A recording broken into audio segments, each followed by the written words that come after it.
So I'm busy reading this amazing book called A Living Sacrifice by Watchman Nee. And in one part of the book, he speaks about the rich young ruler and Zacchaeus. It's amazing. It's in Luke 18 and Luke 19. It speaks about the rich young ruler first that came to Jesus asking him what must he do to inherit eternal life. And Jesus speaks to him about keeping the commandments. And that the rich young ruler wanted to know what else. And he said, sell all you have and come and follow me. And that was too much for him. So he could keep the commandments. He said he's done that, but he wanted to know what else. And Jesus said, well, just sell all you have, give it to the poor, and come and follow me. I mean, if you want to be perfect, that's what you got to do. And it was just too much for the rich young ruler. He went away sorrowful. It's actually sad to think that you would walk away from Jesus, the Son of God, the King of the universe. You walk away from him sorrowful, the one that can give you life and salvation and everything in life. And you walk away from him sorrowful because of your possessions. And then Jesus spoke to the disciples about how hard it is for a rich man to enter into the kingdom, and how it's easier for a camel to go through the needle of an eye. And then the disciples were so astonished. They said, Lord, then, but who can be saved? And Jesus said, with men this is impossible, but with God all things are possible.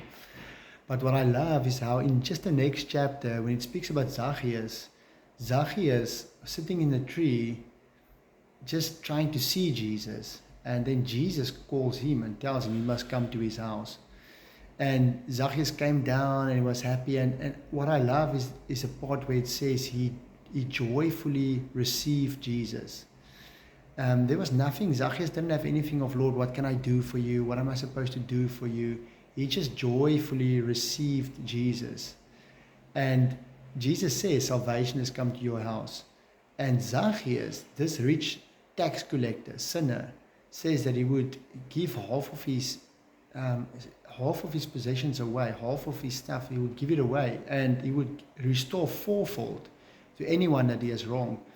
And it's amazing that Zacchaeus came humbly as a sinner, knowing probably that he needed help. And for him, Jesus was, he wanted to receive him. You know, he wanted him in his life. And it changed him completely, that he went from being a sinner to giving so much away. And he was also rich. And I think the difference for me between Zacchaeus and the rich young ruler is the rich young ruler probably came with this thing of he's still in control. And he wanted to do it his way. He wanted to keep the commandments, but he still wanted to hang on to his stuff. He still wanted to be a little bit in control.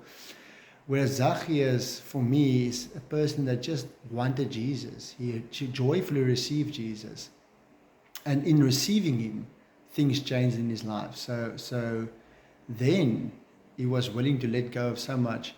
So I think the point is, it is impossible for us to save ourselves. It's impossible to save ourselves.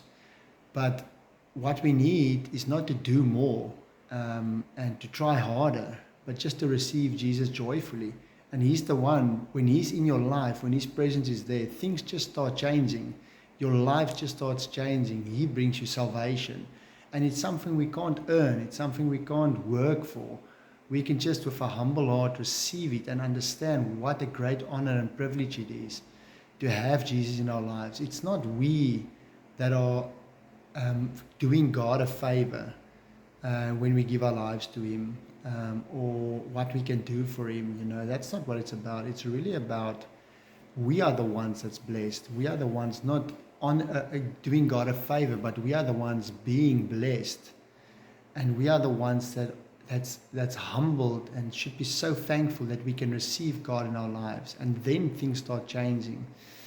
So yeah, it was so beautiful. It's so liberating to think that we don't need to try harder to be good people. We can just say, Lord, I need your help. I need you. Please come into my life. Please come and save me. This is impossible for me. Please come and help me. I need help. I need you, Lord, more than anything. I need you, Lord. I'm just corrupted to the core. There's nothing I can do to help or save myself. Please just come in and come and help me. Come and save me. Be my God. Be my King.